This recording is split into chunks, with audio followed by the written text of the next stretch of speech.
Imagine descrever a cena de um crime 700 anos antes de ele acontecer. Imagine detalhar a dor, os pregos e as últimas palavras de um homem que só nasceria 7 séculos depois de você. Isso não é ficção científica. Isso é história bíblica. Muitos o chamam de o Príncipe dos Profetas. Historiadores apelidaram seu livro de o Quinto Evangelho, porque ele viu Jesus com tanta clareza que parece ter estado aos pés da cruz. Mas quem era o homem por trás de profecias tão precisas? Você sabia que ele não era um camponês comum, mas alguém da alta sociedade? E sabia que o fim da sua vida foi tão aterrorizante que a própria Bíblia preferiu não detalhar? Fica comigo até o final.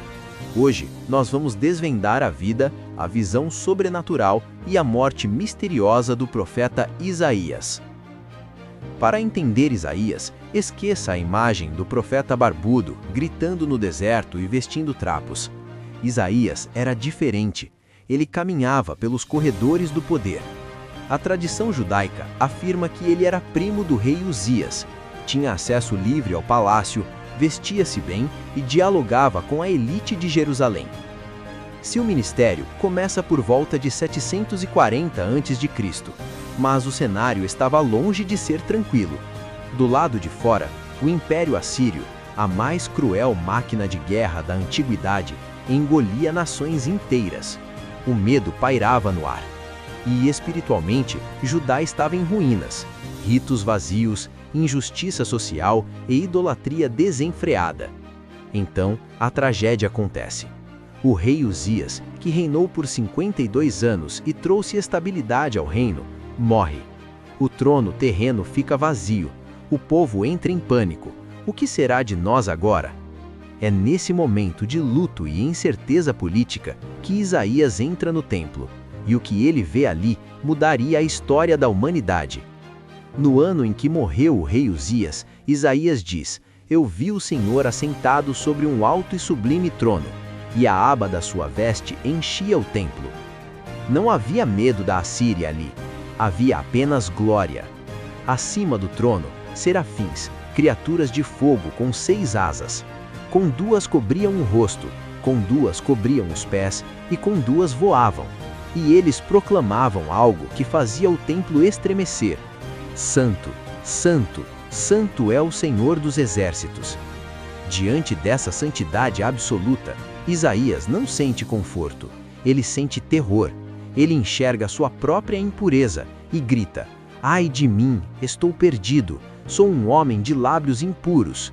Mas Deus não o destrói, Deus o purifica. Um serafim toma uma brasa viva do altar e toca seus lábios. A culpa é removida. Então, a voz do Senhor ecoa: "A quem enviarei? E quem há de ir por nós?" Isaías, agora limpo e transformado, responde com a frase que definiria toda a sua vida: "Eis-me aqui, envia-me a mim." A partir desse momento, Isaías se torna a boca de Deus para um povo rebelde. Seu ministério dura cerca de 60 anos, atravessando o reinado de 4 reis. Mas o que torna Isaías único não são apenas suas profecias políticas, são suas profecias messiânicas. Deus permite que Isaías olhe através do telescópio do tempo. Em Isaías 7,14, ele anuncia um nascimento impossível. "Eis que a Virgem conceberá e dará à luz um filho, e seu nome será Emanuel." Mas é no capítulo 53 que o mundo fica sem palavras. Ali, Isaías descreve o servo sofredor. Ele foi traspassado pelas nossas transgressões. O castigo que nos trouxe a paz estava sobre ele. Pense nisso. 700 anos antes dos romanos inventarem a crucificação, Isaías descreve um Messias perfurado, silencioso como um cordeiro, que morreria pelos pecados do povo e seria sepultado no túmulo de um rico. Cada detalhe se cumpriu em Jesus de Nazaré. É por isso que, se você quer entender a cruz, você precisa passar por Isaías. Mas como termina a vida de um homem que viu a glória de Deus? Com honras? Reconhecimento? Uma aposentadoria tranquila? Não. A Bíblia encerra o livro de Isaías, mas silencia sobre sua morte. Entretanto, a tradição judaica, registrada no Talmude, e muitos estudiosos associam Isaías à menção de Hebreus 11, que fala de profetas que foram cerrados ao meio. Quando o perverso rei Manassés assume o trono, Judá mergulha na feitiçaria, na idolatria e no sangue. Isaías, já idoso, confronta o rei. Segundo a tradição, Manassés ordena sua execução. Isaías foge e se esconde dentro do tronco oco de uma árvore. O rei, implacável, manda serrar a árvore, com o profeta dentro.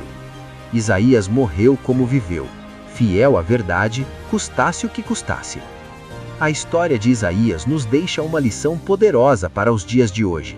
Ele viu tronos caírem, reis morrerem, guerras se aproximarem, mas a visão que o sustentou não foi o caos na terra, foi o Senhor, no alto e sublime trono. Não importa quão difíceis sejam os tempos, o trono de Deus nunca esteve vazio. E ele continua perguntando até hoje: quem enviarei? Se essa jornada pela vida de Isaías falou com você, deixe um comentário aqui embaixo escrevendo: eis-me aqui. Vamos ver quantos estão dispostos a fazer a diferença. Não esqueça de deixar o like, isso ajuda muito o canal. Se inscreva para mais documentários bíblicos profundos como este. E Isaías não foi o único profeta a ter um fim trágico nas mãos de reis cruéis. Você sabe o que aconteceu com Jeremias, o profeta chorão? A história dele é ainda mais dramática. E eu te conto tudo no próximo vídeo. Te vejo lá.